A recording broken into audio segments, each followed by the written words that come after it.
جی دوستوں، میں ہوں عبد الباسط اور آپ دیکھ رہے ہیں کلائڈوسکوپ۔ آج ایک مختلف موضوع پہ بات کرنا چاہتا ہوں جو کہ اہم ہے، اور اس کی جانب میری توجہ میرے ایک دوست ہیں انہوں نے دلوائی، جو کہ کچھ بلڈ کی صورتحال تھی، کوئی خون میں کچھ پرابلمز تھے، تو وہ اپنے فزیشین کے پاس گئے تو فزیشین نے کہا کہ جی میں آپ کو ایک اسپیشلسٹ ہیں ان کو ریفر کرتا ہوں، آپ ان کے پاس چلے جائیے۔ اور وہ اسپیشلسٹ بیٹھتی ہیں ڈاکٹر اکبر نیازی ٹیچنگ ہاسپٹل میں، جو یہ مری روڈ پہ ہے اور بارہ سے کے قریب ہی ہے۔ تو وہ صاحب وہاں چلے گئے تو انہوں نے کہا کہ جی آپ پہلا تو یہ 8 دسمبر 2000 پچھلے سال کی بات ہے، 8 دسمبر 21 کی۔ تو انہوں نے کہا کہ جی آپ یہ ذرا کمپلیٹ جو ہے آپ کے بلڈ پکچر ہمیں چاہیے، تو یہ آپ ذرا کروا لیجئے تاکہ آپ کے ہم ذرا دیکھ لیں کہ وائٹ بلڈ جو ہے سیلز کاؤنٹ کیا ہے، ریڈ بلڈ سیلز کاؤنٹ کیا ہے، اور پلیٹلیٹس کیا ہیں۔ تو یہ بہرحال رپورٹ آئی، اور رپورٹ میں کوئی ایسی تشویشناک بات نہیں تھی اور سب چیزیں ٹھیک تھیں۔ تو اتنا کچھ تو انہوں نے کچھ پرسکرپشنز وغیرہ کچھ دوائیاں پرسکرائب کر دیں، تو انہوں نے لیکن وہ صورتحال پیشنٹ کی صحیح نہیں ہوئی۔ تو پھر وہ پیشنٹ دوبارہ اپنے فزیشین کے پاس گیا اور اس نے کہا کہ جی یہ صورتحال کوئی ٹھیک نہیں ہے۔ تو انہوں نے کہا آپ اس طرح کریں کہ احتیاطاً کسی اور لیبارٹری سے بھی ٹیسٹ کروا لیں، ممکن ہے کہ جو ٹیسٹ نیازی ٹیچنگ ہاسپٹل لیبارٹریز نے کیے ہیں وہ ٹھیک نہ ہوں، تو اس کے ریزلٹس تو آپ اس طرح کریں کہ دوسری جو ہے لیبارٹری سے بھی کروا لیں۔ تو پھر وہ چلی گئی ایکسل لیبارٹری، اسلام آباد کی بڑی مشہور ترین لیبارٹریز ہے۔ اچھا، اب ان کے جو یہ گئے پھر 22 دسمبر کو، مطلب یہ کہہ لیجئے کہ آپ تقریباً 2 ہفتے کے بعد۔ اب ان کے ریزلٹس میں اور ان کے ریزلٹس میں زمین آسمان کا فرق دوستو۔ یہاں پہ مثال کے طور پر اگر 9500 ہیں وائٹ بلڈ سیلز کاؤنٹ، تو یہاں پہ 19000۔ اسی طرح اگر یہاں پہ جو ہے پلیٹلیٹس کی جو تعداد تھی وہ 4,20,000، تو یہاں پہ 5,77,000، یعنی تقریباً 6 لاکھ کے قریب۔ تو یہاں سے آپ اندازہ لگا سکتے ہیں کہ کتنا وائٹ ڈفرنس گیپ ہے ان دونوں رپورٹس کے درمیان۔ اب تشویش اور بڑھ گئی کہ بھئی یہاں تو جو پہلی لیبارٹری ہے اس کے تو ریزلٹس ٹھیک ہیں، دوسری جو لیبارٹری ہے یہ بھی بڑی نامی گرامی لیبارٹریز ہیں، تو ان کا تو ریزلٹس کچھ اور کہتے ہیں۔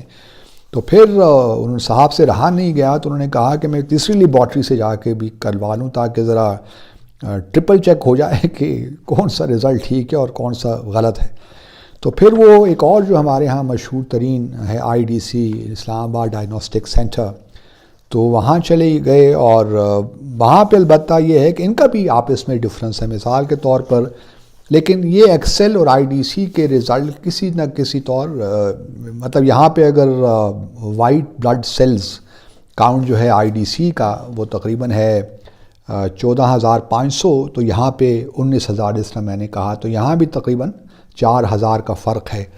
اور اسی طرح پلیٹلیٹس میں البتہ اگر یہاں پہ 5,77,000 ہے تو یہاں تقریباً 6 لاکھ، تو اس سے بھی آپ اندازہ لگا سکتے ہیں کہ کتنا یہ معاملہ ہے۔ تو اس سے یہ بات کچھ عجیب سی لگتی ہے کہ یہ اتنا ہمارے ہاں لیبارٹریز تو بنتی جا رہی ہیں، لیکن کیا ان کو کون ریگولیٹ کرتا ہے؟ آیا گورنمنٹ ان کو مانیٹر بھی کرتی ہے کہ نہیں؟ اور کس طرح یہ معاملات چل رہے ہیں کسی کو معلوم نہیں ہے۔ پھر ان صاحب نے بڑی کوشش کی کہ ڈاکٹر اکبر نیازی ٹیچنگ ہاسپٹل لیبارٹریز کو انہوں نے میسیجز بھی کیے، جو پہلے جو ڈاکٹر کے آفس میں ان کو بھی میسیج بھی کیا کہ بھئی یہ اتنا فرق ہے تو میں دوبارہ کیا کروں، ان کی طرف سے کوئی جواب ہی نہیں۔ اب معاملہ یہ ہے کہ آپ کسی ایک ٹیسٹ پہ کس طرح آپ یقین کر سکتے ہیں؟ اگر یہ صورتحال ہے تو پھر تو آپ کو ہر چیز کے لیے تقریباً 3 ٹیسٹ کروانے پڑیں گے مختلف لیبارٹریز سے، اور پھر کہیں جا کے شاید آپ کسی انجام تک یا نتیجے تک پہنچ سکیں، کیونکہ ہر لیبارٹری کا جو رزلٹ ہے وہ ڈیفرنٹ ہے۔ ایک ہی چیز کا ٹیسٹ ہے لیکن ریزلٹس ان کے مختلف آ رہے ہیں۔ تو میں تو مطلب یہ سب چیزیں دیکھ کر آبویسلی پریشانی ہی ہوتی ہے، اور یہ تو چلیں روزمرہ کے ٹیسٹ ہیں، معمولی ٹیسٹ ہیں، وائٹ بلڈ سیلز اور ریڈ بلڈ سیلز، لیکن جو بڑے دوسرے ٹیسٹ ہیں جو کہ بایوپسی وغیرہ، ان کا پتہ نہیں کیا حشر ہوتا ہوگا، مجھے نہیں معلوم. لیکن یہ تشویشناک بات ہے اور حکومت کو اس کا نوٹس لینا چاہیے. اور لیبارٹریز کو میرے خیال میں آئی ڈو ناٹ نو کہ کتنے کوالیفائڈ لوگ ہیں، اکوپمنٹ کیسا ہے ان کے پاس، اور کس طرح یہ ٹیسٹ ہوتے ہیں، کون لوگ کرتے ہیں. کیونکہ اگر دیکھیے نا، ایک ٹیسٹ سے بھی تقریباً یہاں پہ میں دیکھ رہا ہوں کہ کتنا انہوں نے بل پے کیا، یہاں بل نہیں ہے کتنا پیسہ فی دی. لیکن یہ ہے کہ ہر تقریباً جو ٹیسٹ ہوتے ہیں ان میں 5-6-7 ہزار روپیہ خرچ ہو جاتا ہے.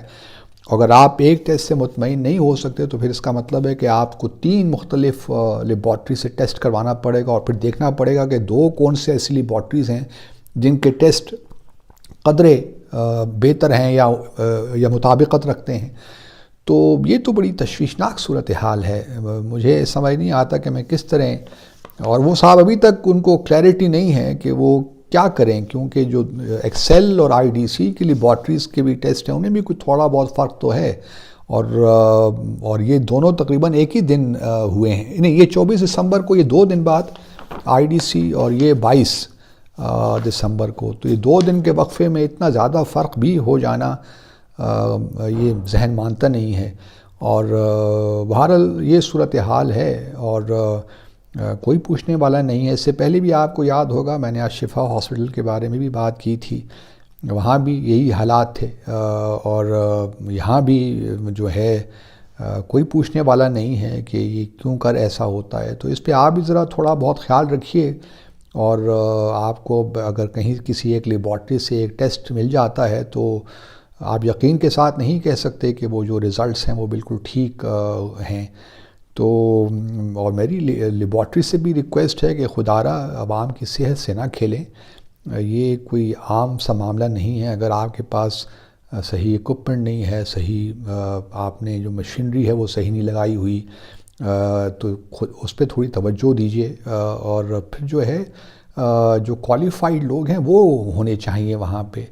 یہ نہیں ہے کہ بس جس کا دل آیا وہ اس کو لیبارٹری میں بٹھا دیا اور اس نے خون لینا شروع کر دیا اور ٹیسٹ بھی کرنا شروع کر دیے. تو یہ مذاق نہ کریں لوگوں کی صحت کے ساتھ.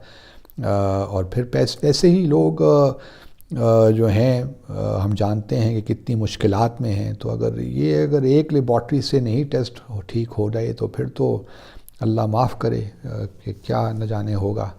بہرحال میں نے کہا کہ یہ آپ کے ساتھ تھوڑی شیئر کر لوں، کیونکہ یہ اگر میرے نوٹس میں ایک چیز لائی گئی ہے تو، لیکن ہم بس یہی کر سکتے ہیں. اپنا خیال رکھیے. اللہ حافظ.